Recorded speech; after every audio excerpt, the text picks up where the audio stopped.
NCP নির্বাচনে যাবে কিনা পুনর্বিবেচনার সময় এসেছে বলছেন আসিফ মাহমুদ।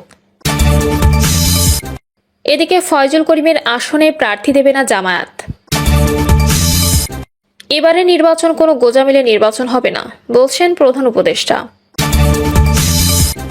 এবং সর্বশেষ জানাবো বিশাল আকৃতির ছবি টানিয়ে শোকজ খেলেন নাহিদ নাসিরউদ্দিন। দর্শক শুনছিলেন সংবাদ শিরোনাম, এবার জানিয়ে দিব বিস্তারিত সংবাদ। তবে তার আগে অনুরোধ থাকবে ভিডিওটিতে একটি লাইক দিন এবং ভিডিও সম্পর্কে আপনাদের গুরুত্বপূর্ণ মতামত কমেন্ট করে জানিয়ে দিন। এনসিপি নির্বাচনে যাবে কিনা পুনর্বিবেচনার সময় এসেছে বলছেন আসিফ মাহমুদ। জাতীয় নাগরিক পার্টি নির্বাচনে অংশগ্রহণ করবে কিনা তা পুনর্বিবেচনা করার সময় এসেছে বলে জানিয়েছেন দলটির মুখপাত্র ও কেন্দ্রীয় নির্বাচন পরিচালনা কমিটির চেয়ারম্যান আসিফ মাহমুদ সজীব ভুইয়া। আসিফ মাহমুদ বলেন, একটি সুষ্ঠু নির্বাচন করার জন্য রাজনৈতিক দল বা জনগণের যে কনফিডেন্স অর্জনের কথা ছিল নির্বাচন কমিশনে তা হারিয়েছে তারা। যদি এভাবে নির্বাচনের কার্যক্রম সামনের দিকে যেতে থাকে তাহলে আমরা শঙ্কা প্রকাশ করছি যে বাংলাদেশে একটা সুষ্ঠু নির্বাচন বাস্তবায়ন করতে পারবে না ইসি। ফজলুল করিমের আসনে প্রার্থী দেবে না জামায়াত। এক ভোট বাক্স নীতি নিয়ে আসন সমঝোতার শেষ মুহূর্তে সরে গেল ইসলামী আন্দোলনের সিনিয়র নায়েবে আমির মুফতি সৈয়দ মোহাম্মদ ফয়জুল করিমের আসনে কোনো প্রার্থী দেবে না জামায়াত ও 10 দলীয় জোট। সন্ধ্যায় রাষ্ট্রীয় অতিথি ভবন যমুনায় প্রধান উপদেষ্টার সঙ্গে বৈঠক শেষে এক সংবাদ সম্মেলনে এ তথ্য জানান জামায়াত ইসলামীর নায়েবে আমির সৈয়দ আব্দুল্লাহ মোহাম্মদ তাহের। তিনি বলেন, এই সমঝোতায় ইসলামী আন্দোলনের অনেক ভূমিকা ছিল, আমরা সেই ভূমিকা শ্রদ্ধার সঙ্গে স্মরণ করি। টুকটাক টেকনিক্যাল কিছু বিষয়ের জন্য তারা নিজেরা আলাদা নির্বাচনের সিদ্ধান্ত নিয়েছে, আমরা নির্বাচনে তাদের সাফল্য কামনা করি। ইসলামী আন্দোলনের সম্মানে দলের সিনিয়র নায়েবে আমিরের আসনে আমরা কোনো প্রার্থী দেব না, কারণ ওনাদের আমির নির্বাচনে করছেন না। সৈয়দ আব্দুল্লাহ মোহাম্মদ তাহের বলেন, দীর্ঘদিন ধরে আমরা ভোট কেন্দ্রে সিসি ক্যামেরা স্থাপনের দাবি জানিয়ে আসছি। আজ প্রধান উপদেষ্টা আমাদের আশ্বস্ত করেছেন যে উপদেষ্টা পরিষদের বৈঠকে প্রতিটি ভোট কেন্দ্রে সিসি ক্যামেরা স্থাপনের সিদ্ধান্ত নেওয়া হয়েছে এবং এজন্য প্রয়োজনীয় অর্থ বরাদ্দ দেওয়া হবে। একই সঙ্গে আমরা মত দিয়েছি, ভোট কেন্দ্রের ভেতরে সেনাবাহিনী, পুলিশ বা র্যাবের প্রবেশ অনুমোদন দেওয়া ঠিক হবে না, কারণ এতে ভোটারদের মধ্যে ভীতি সৃষ্টি হতে পারে। তাদের দায়িত্ব হবে আইন শৃঙ্খলা রক্ষা করা, যা মুখের বাইরে থেকেই করতে হবে। প্রধান উপদেষ্টা আমাদের আশ্বস্ত করেছেন যে বাহিনীগুলো ভোট কেন্দ্রের ভেতরে প্রবেশ করবে না। প্রধান উপদেষ্টাকে কয়েকজন উপদেষ্টা বিভ্রান্ত করার চেষ্টা করেছেন উল্লেখ করে তিনি বলেন, নির্বাচনী লেভেল প্লেইং ফিল্ড তফসিল ঘোষণার দিক থেকেই কার্যকর থাকার কথা ছিল, কিন্তু এরই মধ্যে কিছু বিচ্যুতি ঘটেছে। প্রধান উপদেষ্টা বিস্ময়ের সঙ্গে জানিয়েছেন তিনি এই বিষয়গুলো আগেই নির্দেশনা দিয়েছিলেন। আমরা তাকে অনুরোধ করেছি যারা এসব বাস্তবায়নে প্রতিবন্ধকতা সৃষ্টি করেছে তাদের বিরুদ্ধে কঠোর হতে। তিনি স্বীকার করেছেন যে অনেক তথ্য তার কাছে যথাযথভাবে পৌঁছাচ্ছে না, তাই আমরা তাকে আরও কার্যকর তথ্য সংগ্রহের ব্যবস্থা গড়ে তোলার পরামর্শ দিয়েছি। এবারে নির্বাচন কোনো গোজামিলে নির্বাচন হবে না বলছেন প্রধান উপদেষ্টা। অন্তর্বর্তী সরকারের প্রধান উপদেষ্টা অধ্যাপক ডক্টর মোহাম্মদ ইউনূস বলেছেন, এবারে নির্বাচন কোনো গোজামিলে নির্বাচন হবে না। বৈঠকে নির্বাচনের বিভিন্ন বিষয়ে আলোচনা হয়েছে। জামায়াত ইসলামী নেতারা জানান, আগামী 22 জানুয়ারি থেকে পূর্ণোদ্যমে নির্বাচনী প্রচারণা শুরু হবে। জামায়াত ইসলামী গণভোটে হ্যাঁ এর পক্ষে প্রচারণা ইতোমধ্যেই শুরু হয়েছে। আগামী 22 জানুয়ারি থেকে পাশাপাশি 2 ক্যাম্পেইন চলবে বলে জানিয়েছেন তারা। জামায়াত ইসলামী নেতৃবৃন্দ নির্বাচন সম্পর্কিত কয়েকটি বিষয়ে প্রধান উপদেষ্টা দৃষ্টি আকর্ষণ করেন। প্রধান উপদেষ্টা বলেন, যেভাবেই হোক আমাদের ভালো নির্বাচন করতে হবে। নির্বাচন সংক্রান্ত যে কোনো জরুরি তথ্য, অভিযোগ বা মতামত আমাদের জানাবেন, আমরা তাৎক্ষণিকভাবে নির্বাচন কমিশনের নজরে আনব। সরকারের যদি কোনো ব্যবস্থা নেওয়ার থাকে নেব।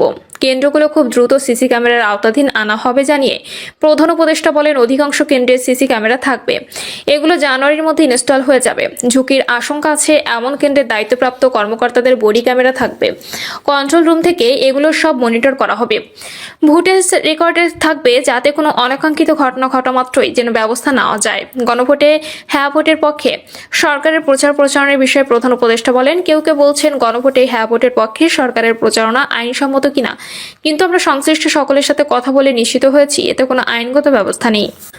গণঅভ্যুত্থানের মধ্য দিয়ে গঠিত অন্তর্বর্তী সরকারের দায়িত্ব সরকারের পক্ষে থাকা। এবারের ভোট ও গণভোট সফলভাবে করতেই হবে, যে যাই বলুক না কেন। 12ই ফেব্রুয়ারিতে নির্বাচন হবে। এবারে নির্বাচন কোনো গোজামিলের নির্বাচন হবে না। এবারে নির্বাচন যাতে সুষ্ঠু ও উৎসবমুখর পরিবেশে হয়, এই দায়িত্ব সকলের সরকার, নির্বাচন কমিশন, রাজনৈতিক দল, আমাদের সবার। এ ব্যাপারে সকল রাজনৈতিক দলের সহযোগিতা কামনা করছি বলেন তিনি। প্রধান উপদেষ্টা জানান, নির্বাচনের সময় স্থানীয় পর্যায়ে উদ্ভূত বিরোধ নিরসনের জন্য সব রাজনৈতিক দলের প্রতিনিধি ও সংশ্লিষ্ট অংশীজনদের অংশগ্রহণে যাতে কার্যকর ব্যবস্থা নেওয়া যায় সে ব্যাপারে পদক্ষেপ নেওয়া হবে। এছাড়া নির্বাচন উপলক্ষে একটি হটলাইন নম্বর চালু থাকবে, যেখানে সব ধরনের অভিযোগ গ্রহণ করা হবে। নির্বাচনে জয় পরাজয় যাই হোক না কেন, সবাইকে ঐক্যবদ্ধ হয়ে নির্বাচন সফল ও দেশের জন্য কাজ করার আহ্বান জানান প্রধান উপদেষ্টা। বিশাল আকৃতির ছবিটা নিয়ে শোকজ খেলেন নাহিদ নাসরুদ্দিন। জাতীয় নাগরিক পার্টি ঢাকা 11 আসনের প্রার্থী নাহিদ ইসলাম এবং ঢাকা 8 আসনের প্রার্থী মোহাম্মদ নাসিরুদ্দিন পাটোয়ারিকে নির্বাচন আচরণবিধি ভঙ্গের অভিযোগে শোকজ করেছে রিটার্নিং কর্মকর্তা শরফুদ্দিন আহমেদ চৌধুরী।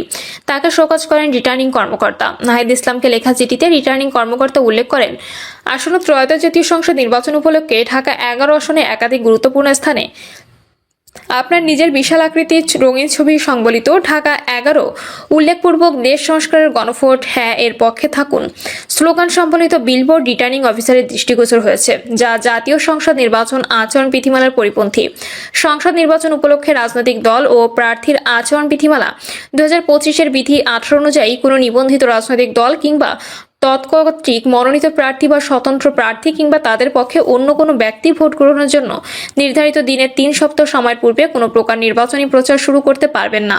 এই অবস্থায় আগামী 19 জানুয়ারি সকাল 9:30টার মধ্যে সব বিলবোর্ড অপসারণের জন্য আপনাকে অনুরোধ জানানো হলো। একই সঙ্গে নির্বাচন আচরণবিধি লঙ্ঘনের দায়ে আপনার বিরুদ্ধে কেন আইনানুগ ব্যবস্থা গ্রহণ করা হবে না সে বিষয়ে আগামী 19 জানুয়ারি সকাল 11টার মধ্যে আপনি নিজে বা আপনার প্রতিনিধির মাধ্যমে উপস্থিত হয়ে লিখিত জবাব রিটার্নিং অফিসারের কার্যালয়ে দাখিলের জন্য অনুরোধ করা হয়েছে। এদিকে পাটোয়ারিকে লেখা চিঠিতে বলা হয়েছে, আসন্ন ত্রয়োদশ জাতীয় সংসদ নির্বাচন উপলক্ষে ঢাকা 8 আসনে একাধিক গুরুত্বপূর্ণ স্থানে আপনার নিজের বিশাল আকৃতির রঙিন ছবি ঢাকা 8 আসনের সংসদ সদস্য প্রার্থী এবং গণভোটকে হ্যাঁ বলি স্লোগান সম্বলিত বিলবোর্ড রিটার্নিং অফিসারের দৃষ্টিগোচর হয়েছে, যা জাতীয় সংসদ নির্বাচন আচরণ বিধিমালার পরিপন্থী। সংসদ নির্বাচন উপলক্ষে রাজনৈতিক দল ও প্রার্থীর আচরণ বিধিমালা 2025 এর বিধি 18 অনুযায়ী কোনো নিবন্ধিত রাজনৈতিক দল কিংবা তৎকর্তৃক মনোনীত প্রার্থী বা স্বতন্ত্র প্রার্থী কিংবা তাদের পক্ষে অন্য কোনো ব্যক্তি ভোট গ্রহণের তথ্য নির্ধারিত দিনের 3 সপ্তাহ সময়ের পূর্বে কোনো প্রকার নির্বাচনী প্রচার শুরু করতে পারবেন না। এই কারণে আগামী 19 জানুয়ারি সকাল 9:30টার মধ্যে সব বিলবোর্ড অপসারণের জন্য অনুরোধ জানানো হয়েছে। একই সঙ্গে নির্বাচন আচরণবিধি লঙ্ঘনের দায়ে আপনার বিরুদ্ধে কেন আইনানুগ ব্যবস্থা গ্রহণ করা হবে না সে বিষয়ে আগামী 19 জানুয়ারি সকাল 11টার মধ্যে আপনি নিজে বা আপনার প্রতিনিধির মাধ্যমে উপস্থিত হয়ে লিখিত জবাব রিটার্নিং অফিসারের কার্যালয়ে দাখিলের নির্দেশ দেওয়া হয়েছে। প্রিয় দর্শক, এই ছিল এখনকার সর্বশেষ সংবাদ। আপডেট সব সংবাদ পেতে চ্যানেলটি সাবস্ক্রাইব করে বেল আইকনটি ক্লিক করে রাখুন।